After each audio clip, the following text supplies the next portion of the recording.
Welcome to LifeGloss, a beauty podcast for sassy and seasoned women who have lived life and have a drawer full of lip gloss to prove it. We're your hosts, Susan Gerdeman and Hillary Clark-Mina. Join us each Thursday as we discuss life and how it relates to the world of beauty inside and out. Welcome back to our last episode of our first season of LifeGloss. Woo! Cheers to us and a huge thank you to all you lovely listeners. But don't worry, we'll be back in just a few short weeks. And guess what?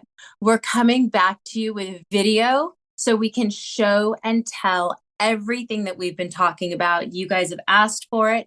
We're going to do it. On today's episode, Slipping Through the Cracks, we're going to dive into the wild world of anti-aging products, or as we like to call them, pro-aging products. And Susan, do we really need these products? And do they even work? I mean, amino acids, retinols, and peptides, oh my. Do you even get what you pay for? How do we even manage our expectations of these products? It's all changing. Speaking about do we even get what we pay for? Let's talk about what they get when we pay. I'm going to read you guys some stats here. According to the Custom Markets Insight, otherwise known as the CMI, the global anti-aging cosmetics market was estimated at 60 billion USD in 2021, and it's anticipated to reach around 120 billion USD by 2030. That's just in the United States, growing at a continued annual growth rate of 8% between 2022 and 2030. So it basically translates to the cosmetic industry isn't going anywhere anytime soon. We just need to be better educated as consumers. And that's kind of one of the reasons why we created this LifeGloss podcast, to help us and to help all of you make better decisions with the money that you worked so hard for. Precisely. And to remind all of you that we vote with our dollars and we have incredible influence in this industry, and the way that we spend can influence what they create and how the industry comes to meet our needs rather than telling us what we need to be buying from them. We have far more power. 100%. And I think we get even more power the older we get, with the more, hopefully dollars that we have, but also the amount of resources we have at our fingertips now. It's all changed. It's no longer, what's shiny and new and what's behind the curtain. No, we know what's behind the curtain and we want to talk about it. So we're going to do that today. We're going to talk about what works, what doesn't, do we get what we pay for, how do we manage our expectations, and more importantly, when to quit, when to see a professional. Yes, we have great advice coming up because those are questions that come up all the time and it's confusing. We are bombarded by marketing and advertising. I don't have to tell any of you that. So it brings me to the first question, which is, do we need these products? And in order to determine need, I think we have to explore the implied quote unquote problem. One of the oldest tricks in the books is to sell you something you don't need by telling you that there's a problem that you're not aware of that they're going to fix for you. It's an old sleight of hand. So as we mature, things change. Are they problems, or can it be an elegant, beautiful part of life? And that is where each of you, our favorite listeners, should start. What are your needs, or what do you identify as a problem? And is it truly a problem, like dry skin that's uncomfortable, dark spots that bother you, redness that hurts, a lack of elasticity that freaks you out? Or are you just being fed a bunch of insecurities and being made, as one of our recent guests just said, to go to war with your skin unnecessarily? So it's important to shake that out. Yeah. And I also think, to remember your needs change, and they change as we get older, and they change seasonally, and they change, hormonally. I think it's important to really be truthful with yourself and say, not, necessarily what do I want, but what does my skin actually need? What is it telling us? When I take a look in the mirror, what is it that I want my skin to feel like, not just look like? Much like we use food as medicine and what we put in our bodies helps us feel better and be more productive. It's the same thing with skincare. What you're using on your skin is to either protect or correct. And you kind of have to break it down into those two terms. That's always the best place to start. And I'm glad that you brought up nutrition, Susan, because unless we're dealing with extreme weather environments, which I realize so many of us are right now, I you am. really, you really do want to start on the inside rather than just looking at the outside. And we're going to have a new guest. Dr. Nicholas Perricone is going to come on to Can't talk with wait. us. Yes, he's going to talk with us on season 2 about beauty from the inside out. We know he is the father of the anti-inflammation diet. And anyway, it's so very important to address the way your skin looks internally first, because your skin, of course, it's your largest organ. And anybody that's had too many cocktails or been around smoke or remembers living through the 90s, you know that what you put into your body shows on the outside. So let's break it down this way, Hillary. What works, what doesn't, and are you getting what you pay for? I think, in my opinion, do you get what you pay for is the one question I've always gotten over the years, and I know that you have too. And my answer to that is, in some cases, yes. In some cases, no. It is not black and white. There are certain companies that have their own laboratories. There are certain companies that put a ton of money into their research and development. Those are the companies that you need to really take a look at. Whether it's a master class product, you want to take a look at who's making this skincare product. Where is this skincare product coming from? What are the dollars and cents that are being put into the science and the technology behind it? Because an amino acid, a retinol, a peptide, we're going to talk about some of these ingredients over the next few minutes, but they're almost in every product that's out there. So if you break it down, what makes somebody's peptide product better than somebody else's? And I think the best way to find out is to really take a look at the company first. Who are you actually buying from? Do a little research, get to know them. If you agree with their morals, if you agree with their philosophy, that's a good place to kind of start. So it's almost like, I think about skincare when you're meeting someone new or making a new friend. It's like, do you like that person? Is that someone that you have something in common with? Do you resonate with them in an emotional level? And I think that that's kind of the first way when you're thinking about skincare. Do I even like the brand? Do I even like what they stand for? Then go from there. And then we can dive into the ingredients.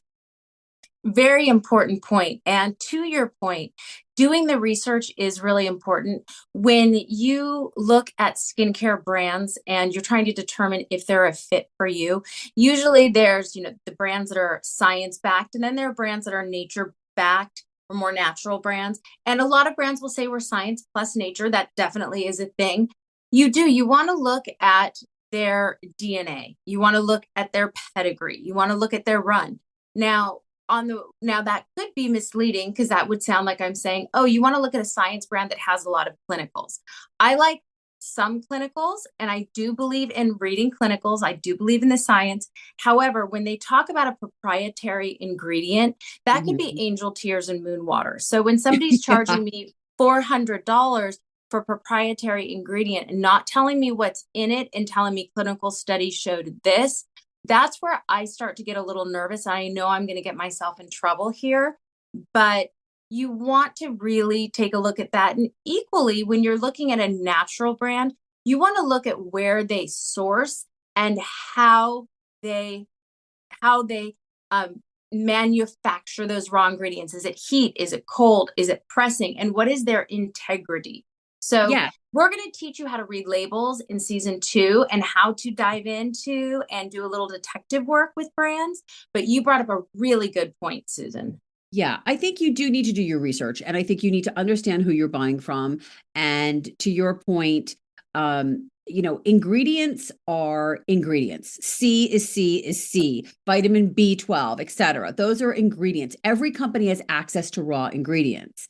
What they do with them, how they use them, the percentages they put in there. So I know a lot of this might be sort of feeling very overwhelming for some of our listeners? Like, what, I have to be a scientist to even understand what product I need to buy? Yeah, when you're paying, $200-300 for a cream, is it different than the one that you're getting at the drugstore that is maybe $30? If they both have a retinol, if they both have a peptide. So what the hell is the difference? Why is one so much more than the other? Again, it goes back to what we just said. It's the amount of, where they're deriving it from. Where does this ingredient come from? How much money are they putting into their advertising? How much money are they putting into their marketing? How much money are they putting into their R&D? Again, for the general public, this might not be as easy information to come across, but know that in some cases, you are getting what you're paying for, and in other cases, you're getting ripped off. So you really do need to understand, where is the ingredient on the list? Where does it fall? How much is in there? And to your point earlier, Hillary, when you talked about the clinicals, are those clinicals done in-house, or are they done with a separate company running those tests? So hopefully we can answer a few questions over the course of this podcast and get people to maybe feel a little bit more educated about what they're buying. So to really wrap up that, do you get what you pay for? In some cases you do, in some cases you don't. So you got to do a little legwork. So once you find the company that you like and you kind of want to dive in, what do we do next? Well, I'm going to interject here quickly and say, don't count out the little guys that have not done clinicals. So if a brand is a science-backed brand, but they haven't done clinicals, that's sometimes because they're so expensive that they're putting their money into the ingredients and they're hoping to catch up with clinicals. And yes, as Susan said, we're not trying to confuse you. We are going to break it all down here. At the end of the day, think of it as going to a restaurant. If you were to go to one restaurant and pay $20 for a steak or a piece of fish versus going to another restaurant and paying $150 for the same cut of steak or the same type of fish, you're going to ask, was it grass-fed, farm-raised, wild-caught? What was the restaurant like? Yes. Are What the was the bathrooms experience? clean? Are the bathrooms clean? Right. I mean, there's a lot more than just saying, oh, well, why can't I just use, a vitamin C from a drugstore brand? Why would I want to pay all that money and do a vitamin C from a luxury brand? Well, sometimes a lot more goes into it than you might even realize. So there is a whole behind the scenes. There is a bit of smoke and mirrors. We're not going to lie. Oftentimes, the actual packaging is more expensive. The advertising, the dollars put into it. Beauty is a business. Make no mistake about it, friends. Beauty is a business. These companies need to make money. And it's up to us really where we want to spend that money. So certain ingredients will actually cost more. Certain products will, in the end, cost more to produce. So it will cost more for you to buy them as a consumer. But in other cases, your Cetaphil cleanser is going to be just as good as maybe that $200 cleanser, and we'll do a whole other podcast on cleansers, don't worry. But today I know, we're talking about moisturizers. So how do we manage our expectations? How do we know what to buy when we, let's take everybody through this, Hillary. If we decide on a moisturizer, I know my needs. I know what I want to get. I know my skin's been dry. It's been acting funny, going through some changes. I decided on a company that I really like their vibe. I really, I saw an ad for them. I think it's pretty. It looks like it smells good. I'm going to go into the store and I'm going to play around. I'm going to get some samples and I'm going to go in and see what works for me. Where does this sort of begin? Like, as a consumer, you walk into the store and you're ready to go. How do we know what to get? Oh, long pause, because I want to really be thoughtful about my answer here. A lot of it is going to come down to what resonates and what vibes with you. You know what your principles are, but I don't mind taking and carving a little bit of time out for myself. It's almost like making a date for yourself. If you've decided to spend hard-earned money on making a skincare purchase, you don't have to walk in and just allow the first pushy person at a sales counter to tell you all the great things about their skincare. You can go in, you can peruse, and you can have a chat and you can ask questions, have Mm-hmm. conversations if Mm-hmm. you want to, or you don't have to. You can just get samples and take them home. A lot of times I'll go in to some of the bigger boutiques and I'll say, I'm in the market for a new moisturizer. What are your favorite things and why? I'm chatting with everybody at some of my different favorite counters, which lets them Yeah. know right away. I'm Yeah. not going to be buying from you right now. So don't even come at me with that. But I'm gathering information, and sometimes they won't be bothered with you, and that's fine. You can just ask for a sample and move on. Or sometimes they don't have people asking them questions and they That's want right. to share. So I think taking that time to think before you go in and make a purchase, and thinking to yourself, what is it that I need? What's happening with my skin right now? Knowing that it might change in 6 months, but what is the most important thing I want out of my moisturizer? Have that in your head. Remember, one moisturizer is not going to necessarily address all your needs. Some of them are for dryness, oiliness, texture, dark spots, redness, firmness, a million different things. So narrow down your needs. Go in there with an open mind. Go in there thinking 2 or 3 brands you want to check out. Go feel them, smell them, get your samples, test them, and start from there. But as far as ingredients go, I think there are certain ingredients as we get older that are ingredients we're definitely going to want to keep our eyes open for when we're buying a new moisturizer. And before we go into ingredients, I'm going to give you guys a little tip. This might sound crazy, but you're going to thank me. When you're starting a new moisturizer or any sort of new skincare, but we're talking about moisturizers. When you're starting a new moisturizer or trying samples of different moisturizers, here's what you want to do. Number one, take a photo of your skin. Take a photo of your skin from different angles because you may not notice subtle nuances that the camera's eye will see, and make notes. Make notes at the beginning. Here's how my skin feels: dry, tight, flaky, irritated. Here's how it looks. This is so quick. Just keep a notebook under your sink. You'll think I'm crazy. You'll thank me later because after a week of using it, you'll be able to actually tell, ooh, I can see the signs that this is improving and the photos. It's kind of like when you go back to read your old high school journals and you think, gosh, if I'd gone back and read this, I would have known my boyfriend was a creep from the beginning. The signs were there, you Right. know? And make sure that when you're doing all of this, that you're sticking with one moisturizer. Don't make the mistake of whoring your skin around and using like a different cream or lotion or moisturizer every day for a week and then say, okay, which one is working? It takes weeks for the skin to go through cellular rejuvenation, to go through the glycation process. You've got to have some time behind you and you've got to put in a little effort. So stick with your moisturizer that you want to try for at least a couple of weeks and see. Obviously, if you get a reaction right away, redness, burning, no, it's not working. It's not good for you. Okay. So that whole thing of, oh, it's working because it's burning. No, it doesn't work like that anymore. We used to say that, but that's not how it is anymore.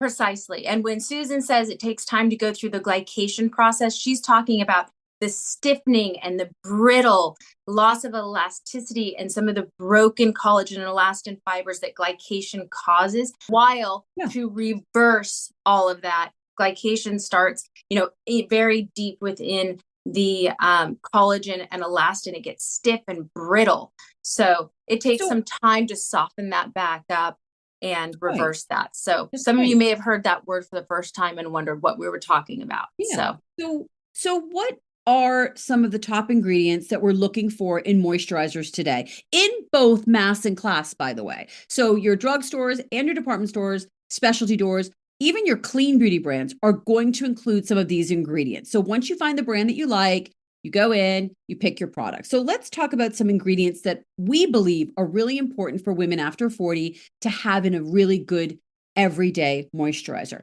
For me, I'll go first. The most important one to me is hydration. So I look for anything that has hydration or one of my favorite ingredients, hyaluronic acid. So anything that is going to hold water in my skin and provide hydration and amino acids, those are two that I personally look for before I look for anything in a moisturizer. Well, and this is great, Susan, because we have different skin, we have different needs, and different things work for us. Susan's skin is much drier than mine. Her Mhm, skin has more of like the fragile Irish, beautiful, reactive skin. mhm. So, any of you that can identify with that skin type, if you maybe get a hint of rosacea, if you're dry, if you have baby skin, like she has no pores, her skin's It's so pretty. it's the only thing gentle about me is my skin. So there you go. I'll take that compliment. Thank you, Hillary. Take that compliment. It's true. It's My true. English rose skin. I love it. Thanks, Mom. It's true. It is very true. But if you have that skin, that delicate little sometimes reactive skin, definitely Susan's advice is going to suit you. I also have a fair skin, but I have a little bit of scotch and all this other stuff mixed in there. So my skin is a little more hardy. But as I've gotten older and as my hormones have changed, I'm extremely dehydrated. So I'm not Mhm. nearly as dry, but I am very dehydrated. So I also look for a humectant first, but I prefer to look for something like a Tremonella fuciformis, which is like a snow mushroom. Hyaluronic acid for me can actually, my skin is almost bulletproof, but hyaluronic acid sometimes can sting me a little bit, which is Mhm. weird. It Mhm. also rolls, and I like Yeah. to cocktail a lot of my natural ingredients because I'm always looking for anti-inflammatory ingredients, and hyaluronic acid doesn't play well with others. So I replace hyaluronic acid with other humectants like a snow mushroom or a gotucula, which is Centella exotica. Yep. Those two things I can blend, and they're more humectant and they help with my dehydration. So I look for those guys. I also look for the amino acids, but I really look for anything that will reduce inflammation.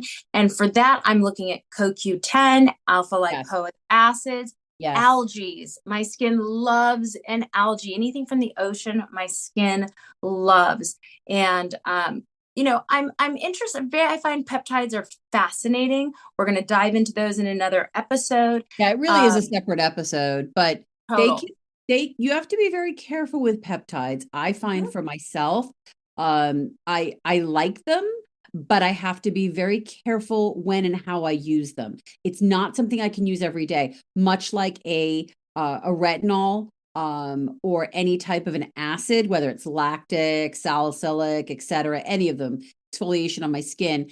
I tend to do it once or twice a week. But as far as just the hydration goes, peptides I think are really nice, but I think we just need to be careful with the overuse of some of these hot ingredients too. Correct. And we're going to talk. We have an upcoming episode in season 2 where we're going to teach you how to read product labels. So if any of this is making you feel like we've made it more complicated than not, that's not what we're here for. And I think we've walked it back a little bit here. But we're going to actually talk about peptides, Daltons, which is the measurement of the molecular weight. Right. There's a lot of hubbub out there on the internet about like, oh, those peptides are too big to even get into your skin and this, that, and the Right. other.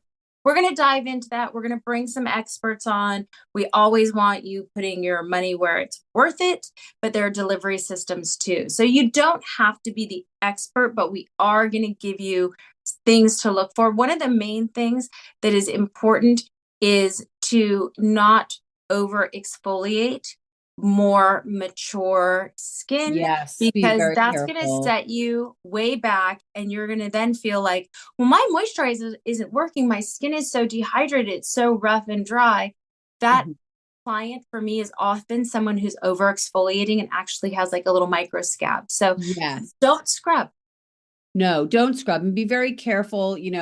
Everybody loves a good, P50 lotion out there, I'm sure, but Whew. be very careful. You need to treat your skin, especially when you're adding hydration and moisturization, very gently and, very carefully, especially as we get older. I think it even becomes even more fragile. That's something that happens with menopause too.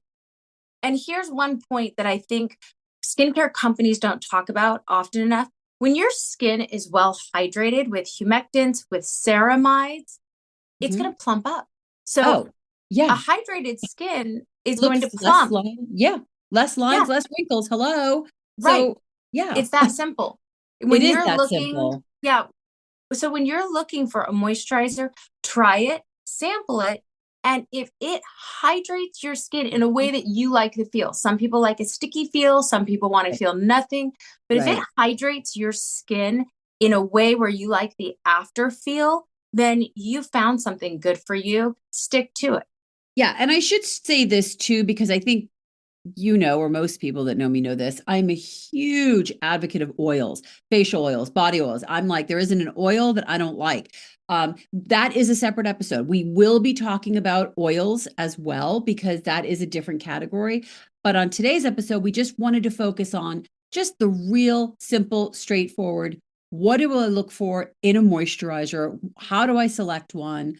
What do I choose, and how does it make my skin feel hydrated and good? So don't worry, those of you that are listening and thinking, what about on my face oils? They're great. And they can play really nicely with moisturizers to lock in that hydration when you apply them on top. So don't worry, we have an episode coming up on that too. So, how do we manage our expectations, Hillary? What are some, and we talked about some of the ingredients. What are some of the brands that we've been playing around with in the moisturizer category that we're enjoying and that we're liking? So I have several that I could talk about, but I'm paring it down. And, Yay. one thing that I mentioned over and over to you guys, and I may sound like a broken record, but forgive me, is give your products time. You're not speed dating. If you jump around, you're not going to know what's working. So it's interesting for me that I have favorites, but I do test and try because not only from product development, but for all of you, I need to know what's going on. And I need to know for my personal skin how it works. So I do stop using my good old standbys and try other things. The door's always open for new visitors and new guests. But there are ones that I always go back to. So for me, in the luxury category. So we're breaking down our favorites into luxury, mass, and then clean, which we know clean is loaded. That's also going to be an upcoming episode. But in luxury, I have to tell you, performance, I, for over 20 years, have seen performance with Perricone. We are not sponsored. He's not paying us for this. Perricone has always worked well for my skin. And I don't do the whole line. I don't use several products. I like one. I've used his cold plasma forever. I layer it under, I layer it over. He just came out fairly recently with an intense hydrating complex. So it gives me the benefits for, the aging signs of age that I see, and it's super hydrating. So Perricone cold plasma hydrating Okay. for a mass. I love the feel. Make Beauty's Supercell Deep Moisture. It gives me ooey gooey yummy hydration without being too sticky, but it's hydrated the next morning. For clean, go and check out Beauty Hack. It's Beauty HAC. It's got all of the ingredients that you would need if you combined 6 serums, all of the anti-inflammatories, vitamin C's, peptides, you name it, all in one, clean bases, anti-inflammatory. I'll leave it there. But how about So you, Susan? I have, and I love all of those. I love Beauty Hack.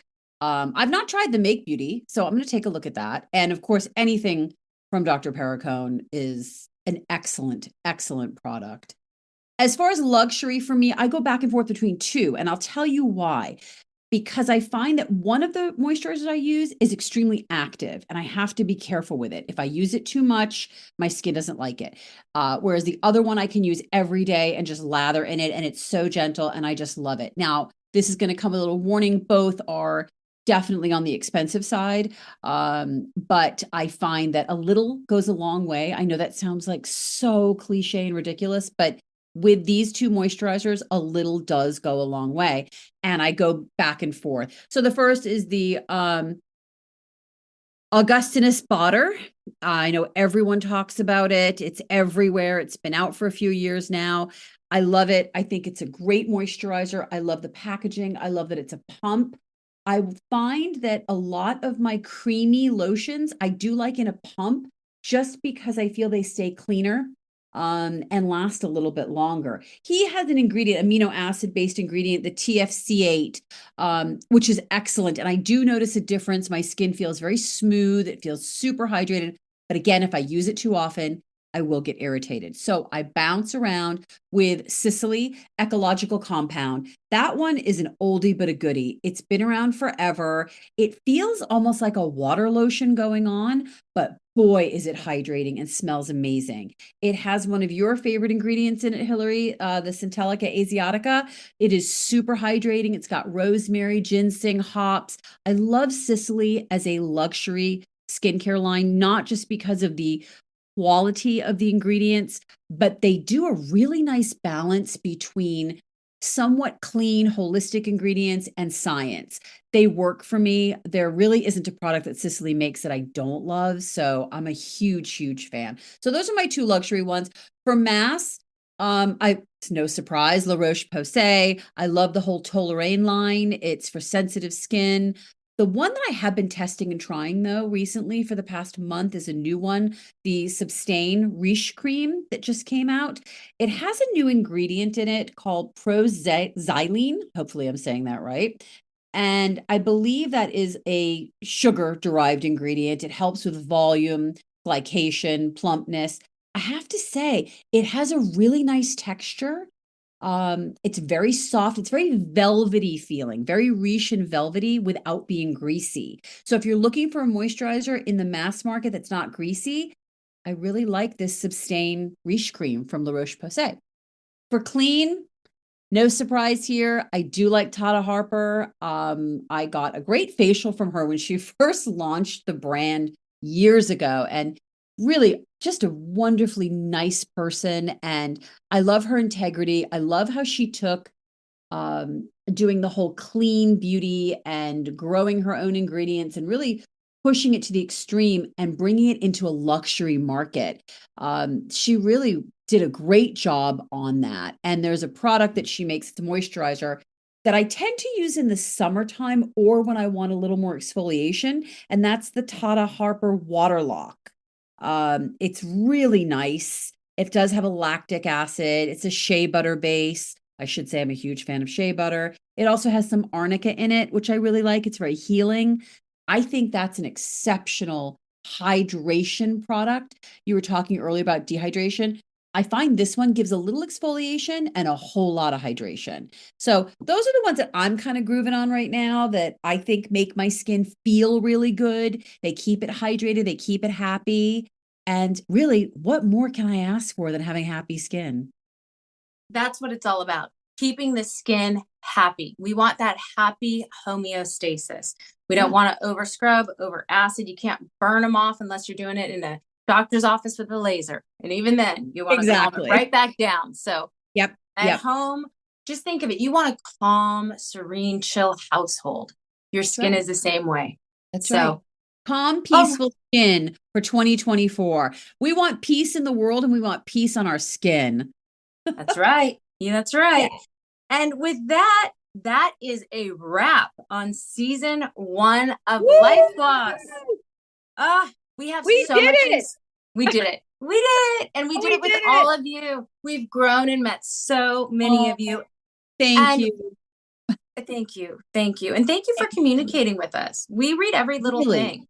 I mean, we do. And all the nice text messages and we made a pact on our little break that we're going to take in the next couple of weeks to spend a little bit more time on social, getting to know everybody, answering some questions, doing some lives. Hillary does such a great job with it, and I really need to step up my game and get my face out there more and just really connect.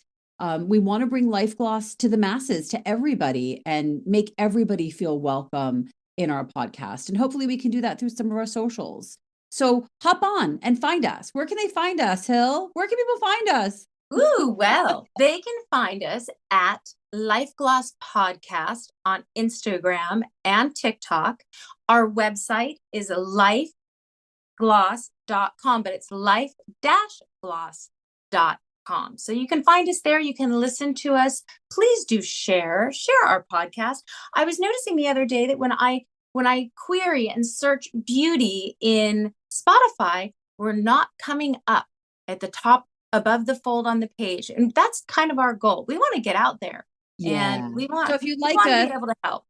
if you like us, share us, tell your friends, come glossip with us, spread the glossip, spread the love, spread the news that women over 40, we are the future. We are the ones making beauty happen every single day.